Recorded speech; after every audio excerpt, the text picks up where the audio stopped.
waaw frère, xadis bii nii dafay jàngale rek nekk nu yonent bi salaay salaam ci fukki fan yi nga xamante ni moo mujj ci weeru koor. ndax yaa Aïcha jottali na ni fukki fan yi mujj ci weeru koor kat bu ñëwaa woon rek yonent bi salaay salaam lépp loo xamante ni rek doon na ko doon def ci piété, maanaam ci jaamu yàlla, ci sàmm, lépp da ko daan dolli. nga gis da ko daan jaral sax ci jàkka ji lay tëju fukki fan yooyu noonu yëpp, ba lépp lekkam ak naanam yëpp si jàkka ji la koy fekk.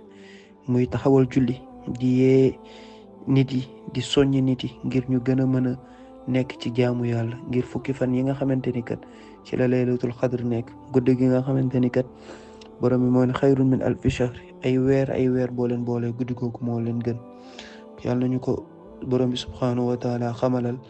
ba lépp loo xamante ni rek jaamu nañ ko ci mu nangul ñu ko, fulal ñu ko, barkeel ko, saxal ñu ci.